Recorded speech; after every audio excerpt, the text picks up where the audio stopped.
प्रारंभ में मैं कुछ शब्दों के संबंध में स्पष्टीकरण दे दूं। ओरिजिनल माइंड, ऑर्डिनरी,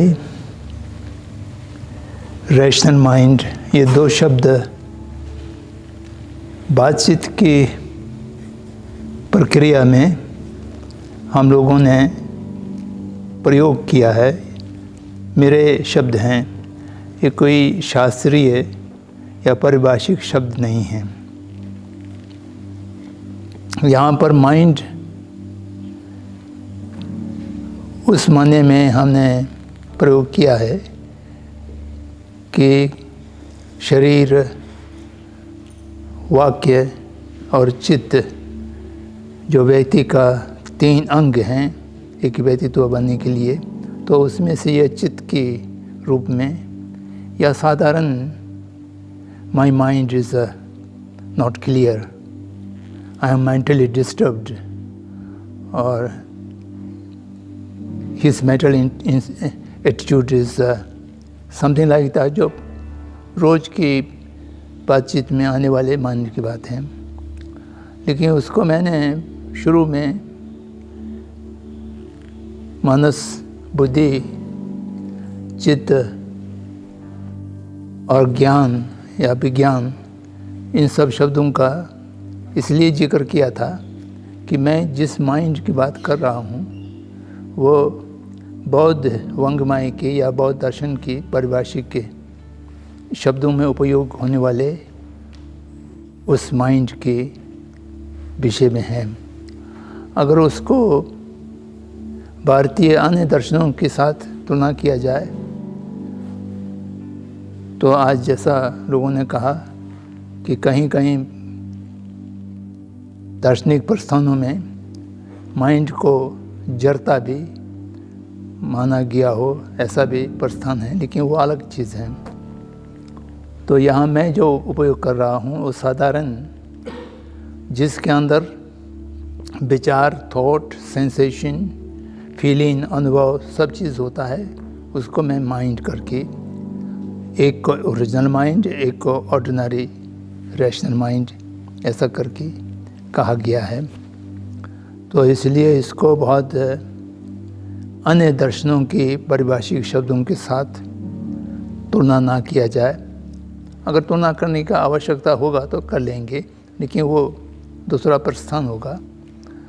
आज हम जिस बात की बात कर रहे हैं, जिसके लिए हम लोग यहाँ एकत्रित हुए हैं, ओरिजिनल माइंड और ऑर्डिनरी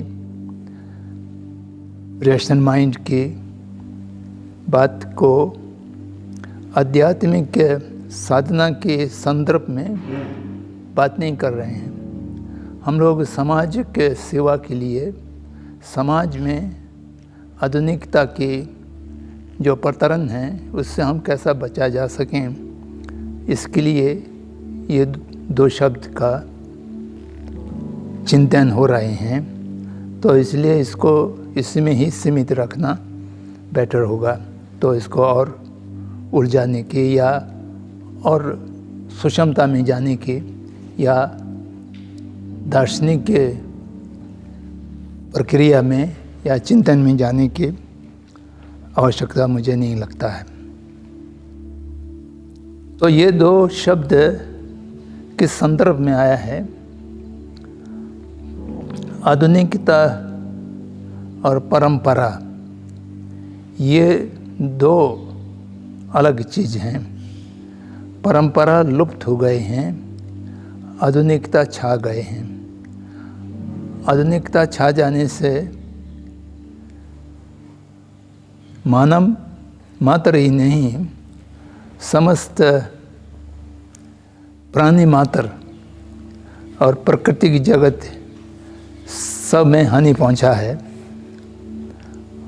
और ये कैसा हानि पहुंचा है जिसको हम बोध नहीं कर पा रहे हैं, और इससे हम कैसा बच जा सकते हैं। तो ये हमारा आशय भी है, हमारा उद्देश्य भी है। इस बात को लेकर के एक सामाजिक संदर्भ में, सामाजिक का यहाँ अर्थ कुछ लोगों ने कहा कि आज समाज रहा ही नहीं। परंपरा के सेंस में, पारंपरिक अर्थ में समाज आज नहीं भी रहे हो, लेकिन आज भी लोग हैं। तो हम लोक हित के लिए इस लोक में मैं मानव मात्र को नहीं ले रहा हूँ, समस्त प्राणियों को ले रहा हूँ और जड़ जगत को भी। जैसा पर्यावरण है, आबो हवा है, प्रकृति के संसाधन हैं, उन सब को ले रहा हूँ। उन सब के ऊपर आधुनिकता की एक प्रभाव पड़े हैं। तो इसलिए दो चीज़ बहुत डिटेल में ऐतिहासिक में जानने की आवश्यकता नहीं है, लेकिन मैं आपके ध्यान कुछ बिंदुओं पर आकर्षित करना चाहता हूँ कि आधुनिक का उद्गम इसका कैसा उत्पन्न हुआ। यह मानव समाज में कुछ अन्याय, कुछ शोषण, कुछ दमन जो नहीं होना चाहिए था हो रहे थे, तो उसको ठीक करने की प्रक्रिया में कहीं गलती हुए, कहीं सही हुए, तो इससे आधुनिकता की उत्पन्न हुआ। तो प्रारंभ में राज व्यवस्था को छोड़ करके लोक व्यवस्था की तरफ जाने का एक प्रक्रिया चला, और फिर चर्च और स्टेट को पृथक करने की प्रक्रिया चला, और फिर फ्रीडम, इक्वलिटी, न्याय, ब्रदरहुड वगैरह की बात को लेकर भी चले। और इस प्रक्रिया में ऐसा लगा कि बहुत अच्छी चीज़ हो रही हैं। पीरियड ऑफ रिनाउंसेंस और पीरियड ऑफ इनलाइटनमेंट वगैरह के शब्दों से इसको संबोधन किया गया, बहुत अच्छा माना। शायद उस समय अच्छा हुआ भी होगा, लेकिन ये सारा जो उत्पत्ति हैं, जो सोच हैं, ये क्रोध और द्वेष पर आधारित थे, मैत्री और करुणा पर आधारित नहीं थे। जो शोषित लोगों के प्रति करुणा की भावना से ये सारा परिवर्तन और क्रांति नहीं लाया पाया था, लाना चाहिए था। अगर उस समय शोषित लोगों के प्रति सहानुभूति हैं, तो शोषक लोगों के प्रति भी, वह भी अज्ञान से शोषण कर रहे हैं, उनके प्रति भी दया करुणा होना चाहिए था। सबके प्रति करुणा रख कर के ये परिवर्तन हुआ होता, तो ये सारे जो तथाकथित क्रांत हैं वो एक भिन्न प्रकार के हुआ होता। लेकिन ये सब एक प्रकार से विरोधों की या एक प्रतिक्रिया के रूप में, और उसके बीच में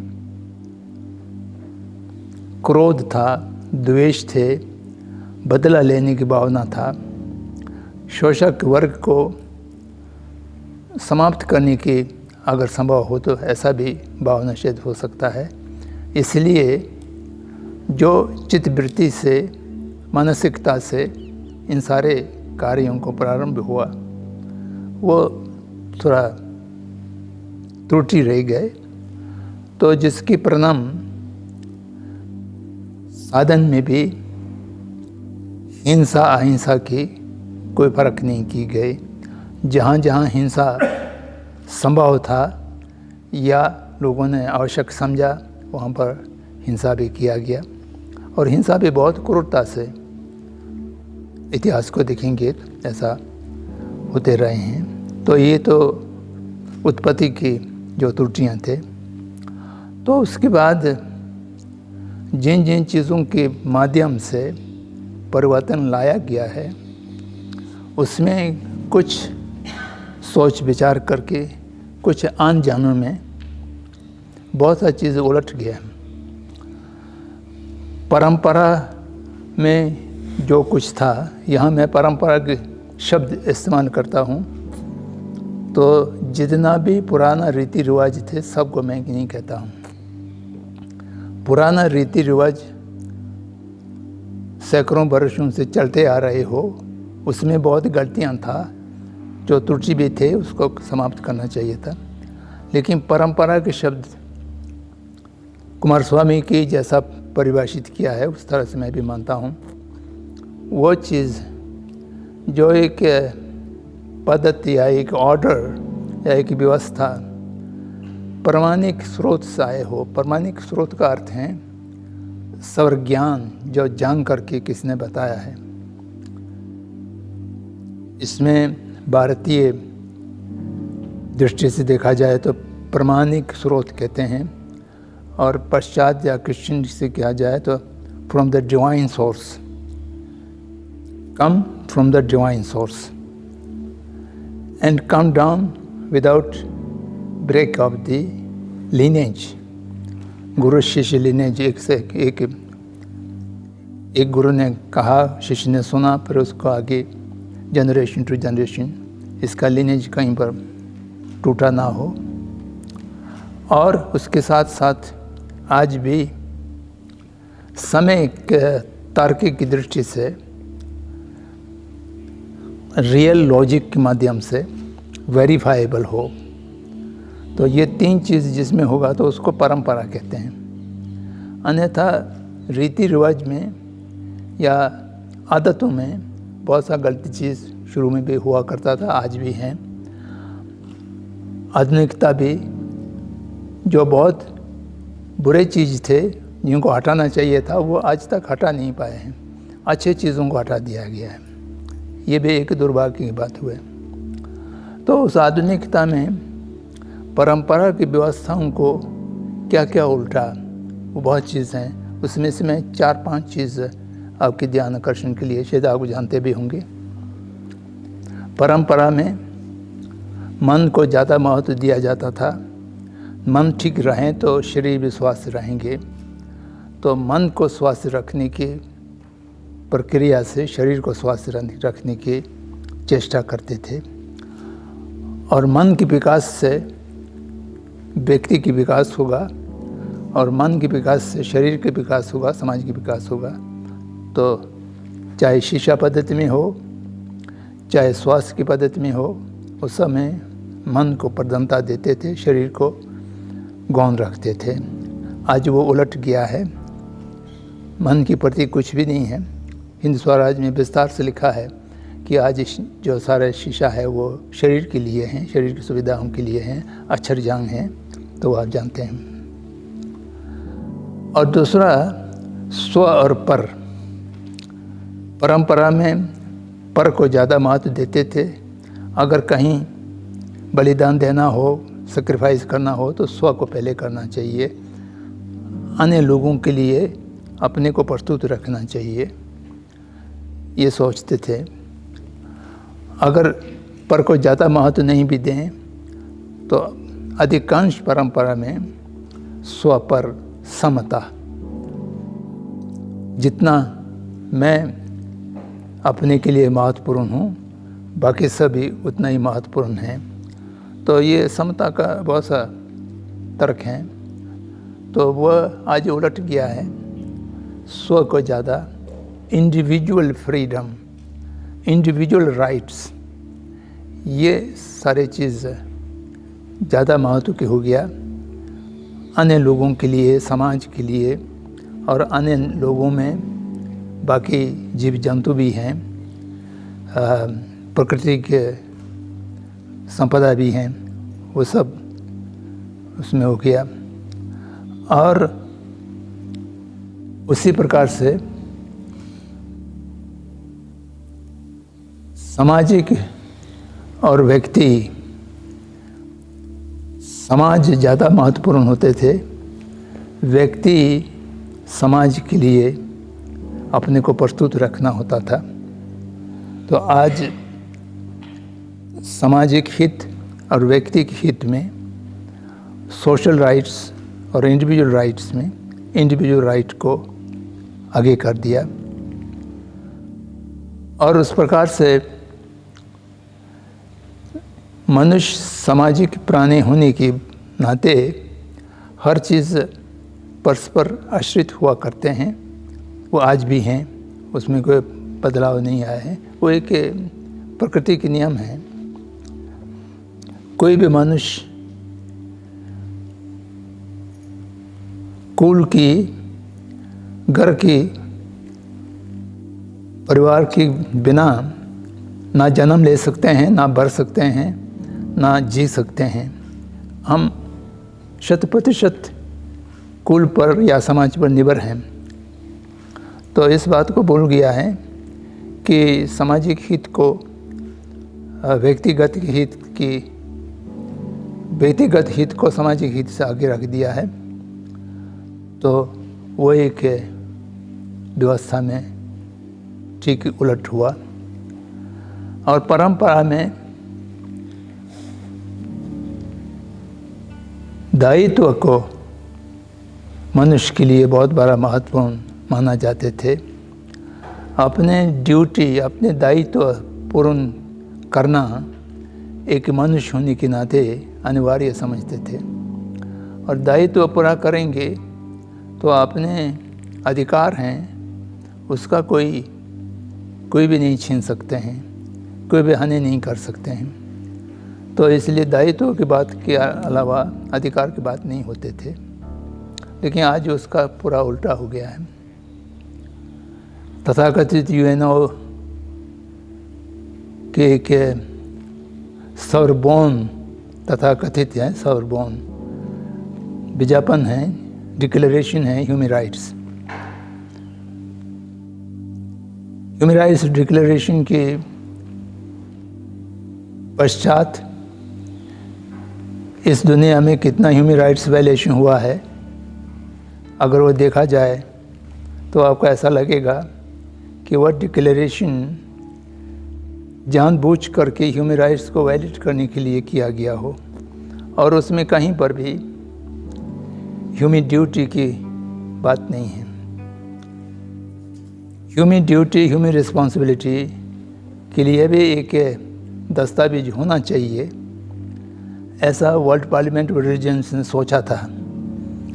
वर्ल्ड पार्लियामेंट रिलीजन का शताब्दी में शिकागो में एक बहुत बड़ा कॉन्फ्रेंस हुआ। वहाँ पर लगभग 40 आदमी का एक कमेटी बनाया, उसमें सब धर्म का होता है। तो आप एक दस्तावेज बनाइए, डिक्लेरेशन ऑफ ह्यूमन ड्यूटीज़, सब धर्मों को मिल करके हम एक ऐसा दस्तावेज होना चाहिए ताकि लोगों को पता चले कि मानव होने के नाते क्या रिस्पॉन्सिबिलिटी। 2 दिन वो कमेटी बैठे रहे, मैं भी उसमें था। तो एक के बिंदु पर भी सहमत नहीं हो सके।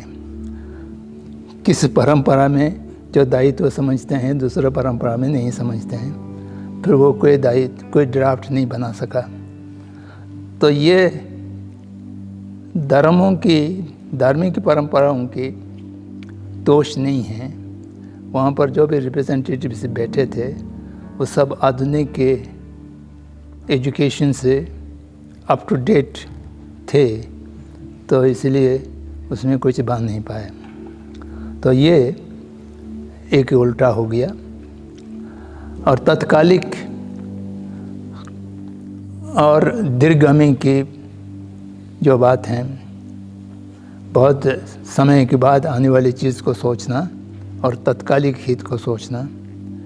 परंपरा में अगर दीर्घगामी चीज़ों को ठीक करना है तो तत्कालिक हितों को अगर थोड़ा छोड़ना भी पड़े तो छोड़ते थे कि लंबे समय के लिए। लेकिन आज वो पूरा उल्टा हो गया है। और सहयोग और स्पर्धा, कोऑपरेशन एंड कंपटीशन, आज कंपटीशन को महत्व देते हैं। कंपटीशन को जहाँ महत्व देते हैं तो वहाँ पर सहयोग की बात हो ही नहीं सकते हैं। लोग कहते हैं नहीं, हम सहयोग की बात होता है। कंपटीशन जो है वो फ्री एंड फेयर कंपटीशन होता है, तो उसमें कोई अन्याय नहीं है। तो फ्री एंड फेयर कैसा होता है? मैं जीतूं और मेरे प्रतिद्वंदी हारें, इस उद्देश्य से प्रतिद्वंदी होते हैं स्पर्धा होते हैं या दूसरा जिताने के लिए हम उसमें भाग लेते हैं। कोई भी ऐसा स्पर्धा नहीं करते हैं कि दूसरों को जिताने के लिए करते हो। तो स्व को आगे रखा और उसमें अहम, ईगो सब चीज़ ले करके स्पर्धा करते हैं, तो वहाँ फिर सहयोग के और परस्पर संबंध से कोई चीज़ बनाने की ये बात भी समाप्त हो गए। तो ऐसा क्यों हुआ? ऐसा इसलिए हुआ, मैंने कहा कि कई कारणों में एकाधिकार शासन व्यवस्था को और धार्मिक संस्थाओं के माध्यम से राज्य में हस्तक्षेप होना और कैपिटलिज्म के माध्यम से जो कैपिटल के ऑनर्स हैं उसके माध्यम से लेबर और कृषक की शोषण होना, इन सब को धीरे धीरे समाप्त करने की दृष्टि से ये सब चीज़ होते आए और उसके साथ साइंस और टेक्नोलॉजी का भी विकास होता रहा। साइंस टेक्नोलॉजी के विकास के माध्यम से एक नई चीज़ मनुष्य को मिला, वो यह कि मानव की आवश्यकता से अधिक सामग्री का उत्पादन करने की। अगर एक गांव में 1000 आदमी रहते हैं, 1000 आदमी के लिए एक साल में 1000 पेयर शू बनाना हो, वो 1 या 2 कॉपलर्स शू बनाने वाले वो बना लेते थे अपने लोकल चीज़ों से और लोगों का आवश्यकता पूर्ति होते थे। अब एक मशीन से हजारों शू एक ही घंटे में बन जाते हैं, तो उसको कहाँ खपाएं, किसको पहनाएं या उसको फेंक दें। तब लोगों की चित्तवृत्ति में, मन में जो लोभ का बीज है उसको वृद्धि करो, आवश्यकता को भूल जाए और ग्रीड इंक्रीज किया जाए। वो कैसा किया जाए? तुलना से और कंपटीशन से, कंपैरिजन एंड कंपटीशन। मेरे बगल वाले नेबर जो है एक नई किस्म की शू पहने हैं, तो मैं क्यों ना पहनूं। अब वो विज्ञापन से ये पिछले सब डिज़ाइनों से अलग हैं, ये है वो है उसका विज्ञापन, और इंडोक्ट्रिनेशन के साथ साथ उनके पास हैं तो मेरे पास क्यों नहीं है, इस मानसिकता को बहुत सरलता से वृद्धि किया जा सकता। उसी प्रकार से जो प्रकृति के शोषण करके मानव की आवश्यकता से अधिक चीज़ों को उत्पन्न करने की क्षमता तकनीकी के माध्यम से, मशीन के माध्यम से, गांधी जी मशीन के विरोध क्यों थे?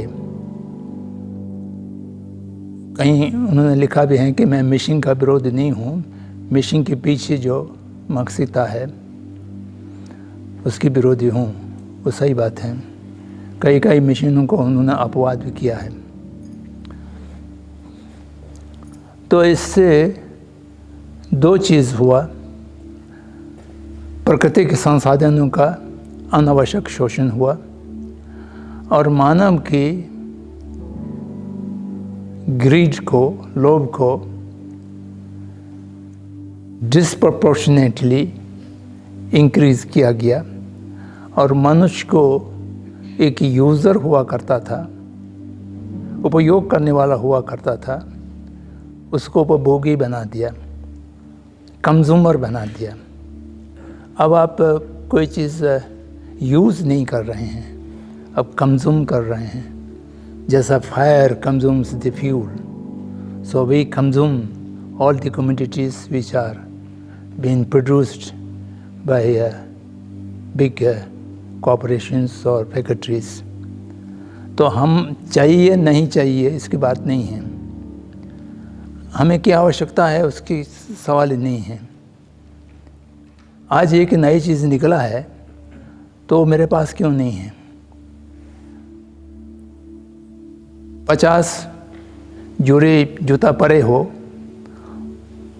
आपको कोई भी पहन सकते हो, लेकिन एक नए कलर के, नए डिज़ाइन की, नए फैशन की एक जूता आ जाएगा, आपके कोई जान पहचान वाला उसको पहन कर के आएंगे, आपके पास नहीं होगा तो आप तुरंत ये समझने लगे कि मेरे पास कुछ कमी है, हमको ये भी चाहिए। तो इससे पर्यावरण का प्रदूषण, प्रकृति के शोषण और उस प्रकृति के शोषण से आने वाले जनरेशन के लिए कोई भी संसाधन बचा कर नहीं रखना, और इस प्रकार से बहुत सा चीज़ अनावश्यक चीज़ हो गया है। यही आधुनिकता के मूल परिणाम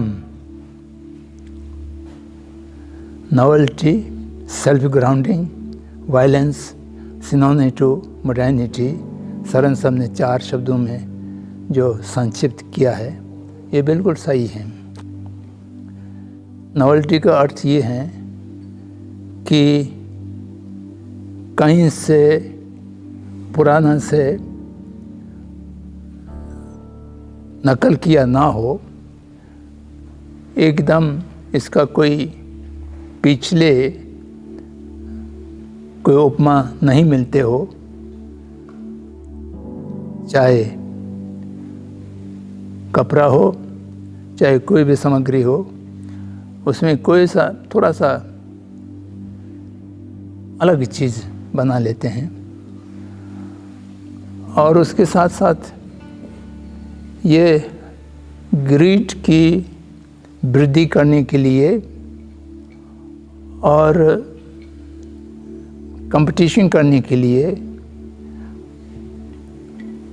कंपैरिजन करने के लिए जो मानसिकता है उसको एजुकेशन के माध्यम से, बचपन से ही एजुकेशन के माध्यम से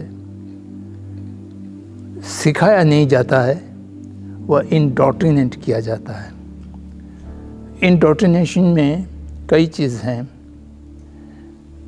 एक तो हर चीज़ को टेकिंग फॉर ग्रांटेड, बच्चों के सामने ऐसा बड़े लोग व्यवहार करेंगे कि ये सब तो होना ही होना है, इसके बिना आपका काम चलने वाला नहीं है। और मेजॉरिटी के लोगों के व्यवहार से इक्का दुक्का उससे थोड़ा बचने चाहने वाले हो, उनका भी हिम्मत टूट जाना। तो ये सब चीज़ एक बहुत बड़ा नदी की बल जैसा है, वो बहते जा रहे हैं और उसमें अब घुस गए तो बहते जाने के अतिरिक्त उससे उलट होने की या उसके करंट के विरोध में तरने की ना आपके पास क्षमता होगा ना संभावना होगा। तो इसलिए आपको ये समझा दिया जाता है कि लौट कर कहीं नहीं जा सकते हैं, आप चाहें या ना चाहें, लेकिन आपको पीछे नहीं रह जाना चाहिए। और सबको ये चिंता डाल देते हैं कि कहीं हम पीछे ना रह जाए। आने वाले 25 वर्षों में हमको इतना जल्दी दौड़ना है ताकि हम किसी के पीछे ना रहें। वायलेंस की सामग्री हैं, वेपन्स हैं, और सब लोग कहते हैं कि आगे न्यूक्लियर वार नहीं होंगे क्योंकि ये दोनों तरफ डिस्ट्रक्टिव हैं, ये भी कहते हैं। और कहीं कहीं समझौता भी करते हैं कि हम न्यूक्लियर इस्तेमाल नहीं करेंगे। ऐसा कई ट्रीटीज़ कई लोगों ने किया है, या कहीं ऐसा है कि हम पहले नहीं करेंगे बाद में करेंगे इत्यादि। लेकिन वो बनाते जा रहे हैं, लोग भूखे मर रहे हैं, दवाई के बिना मर रहे हैं, लेकिन फिर भी उसके लिए कोई खर्चा नहीं है। न्यूक्लियर वेपन्स, मास डिस्ट्रक्टिव वेपन्स, चाहे वो गोला बारूद के रूप में हो, अब केमिकल के रूप में हो, हर किस्म की जो डिस्ट्रक्टिव वेपन्स बना रहे हैं। और डिस्ट्रक्टिव वेपन बनाने वाले फैक्ट्रीज हैं, वह बहुत शक्तिशाली फैक्ट्रीज हैं। तो उनकी बाज़ार बनाए रखने के लिए या तो युद्ध चाहिए या युद्ध की संभावना चाहिए। ये दोनों कभी समाप्त नहीं होगा। अगर युद्ध भी नहीं है, संभावना भी नहीं है, तो नेता लोगों के दिमाग में ये डाल देना चाहिए कि नहीं, आपके पड़ोसी में बहुत चीज़ हो रहा है, आप बहुत खतरा में हैं, आप सुरक्षित हो। तो फिर आपको कुछ वेपन्स दे देते हैं, कुछ हथियार दे देते हैं कंसेशन के साथ या बहुत करके। तो उसके बाद कुछ दिनों के बाद कहते हैं कि तुम्हारा दुश्मन है तो ये चीज़ हमसे ख़रीदा है। तो वो आपने जो हमसे ख़रीदा है वो इंफीरियर हैं, तो आपके दुश्मन ने जो ख़रीदा है वो एडवांस्ड हैं। तो पूछते फिर हम क्या करें? कोई बात नहीं, हम उससे भी एडवांस बना देंगे, आप पहले एडवांस दे दीजिए, हमसे समझौता कर लीजिए, ख़रीदेंगे। तो ये आज यथार्थ में ये चल रहा है।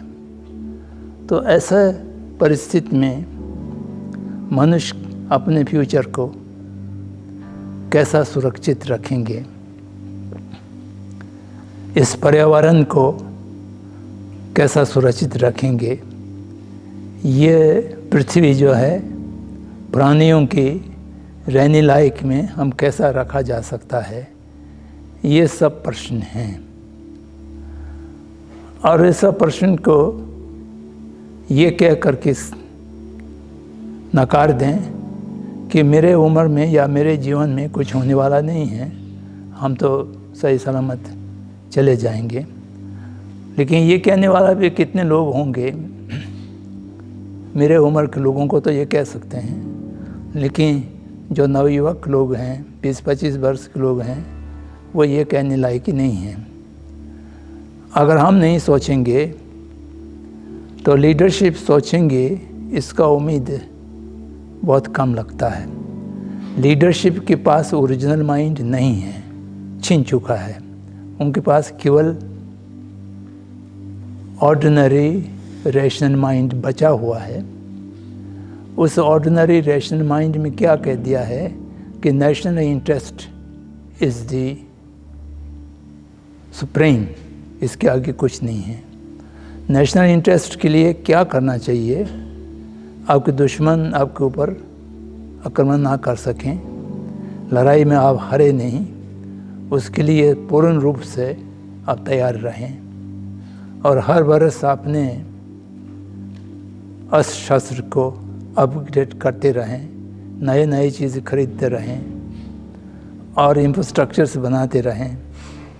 मनुष्य का स्वास्थ्य या शिक्षा आदि के लिए कोई काम कर सकते हैं तो करो, नहीं कर सकते हैं तो कोई बात नहीं, वो उतना कोई महत्वपूर्ण नहीं है।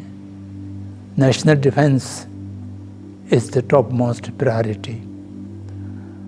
तो ऐसा परिस्थिति में आज किस मित्र ने ये पूछा कि आज के लिए 10 वर्ष में हमको क्या करना चाहिए। इस पर हम कल सुबह या कल शाम को विस्तार से चर्चा करेंगे। हम लोगों को आने वाले 500 साल की योजना बनाना चाहिए, क्योंकि हम देख रहे हैं कि ये आधुनिकता के जो प्रभाव हैं वो संपूर्ण जगत के लिए क्या पड़ रहे हैं वो हम जान रहे हैं। अगर हम नहीं जानते होते हम तो आधुनिकता में गिरे होते। कृष्णमूर्ति जी कभी कभी कहा करते थे कि भाई you can not swim against the current but you can step out yourself. Stepping out theory वो कभी कभी कहा करते थे कि अगर आप उल्टा दिशा में नहीं तैर सकते हो तो आप नदी से बाहर तो आपने को कर सकते हो। नदी से बाहर आने में एक प्रकार से समाज अगर हैं या नहीं तो लोग से निष्कर्ष तो होना ही होगा। लोग से निष्कर्ष होने के लिए हमें क्यों संकोच हैं, क्यों हमको डर लगता है, इस पर भी आत्मा परीक्षा करना होगा। अगर आज 100 स्टेप इन आउट वाला मिल जाएंगे तो 10 साल के बाद 1000 हो जाएंगे और 10 साल के बाद 10,000 हो जाएंगे। इस प्रकार से तो सोचा जा सकता है। संभावना एकदम बंद हो चुके हो ऐसा नहीं लगता है। आज पाश्चात्य देशों में भी आधुनिकता से त्रस्त होकर के कुछ अलग करना चाहिए ऐसा सोचने वाले विशेष रूप से नवयुवक लोगों में काफ़ी वृद्धि हो रहा है। और इसमें हम लोगों के माने भारतीय जनमानस को मैं इसलिए कह रहा हूँ, आर्यावर्त ये हमेशा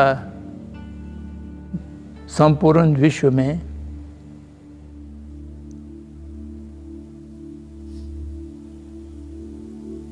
सोच की नेतृत्व देते रहे हैं, विचारों के, सिद्धांतों के और परंपराओं के नेतृत्व देते रहे हैं। ये कोई अतिशयोक्ति की बात नहीं है, ऐतिहासिक चीज़ है। यह भौगोलिक की दृष्टि से और प्राचीनतम मानव समाज की घटनाओं की दृष्टि से यहाँ कुछ संभावनाएं हमेशा बने रहते हैं। अगर वो संभावना नहीं भी हैं तो आर्यावर्त की नागरिक होने के कारण हमारा कोई विशेष दायित्व भी हैं, उसको भी पहचाना होगा। तो इस पर थोड़ा कल चर्चा करेंगे। लेकिन इस चर्चा को केवल हम साधारण लोक व्यवहार के विषय में ही रखेंगे, इसको आध्यात्मिक और दार्शनिक क्षेत्र में नहीं ले जाएंगे, नहीं तो फिर और ज़्यादा कठिनाई होंगे। 5 बज गया है। इन शब्दों के साथ मैं अपने शब्द को विराम देता हूँ। धन्यवाद।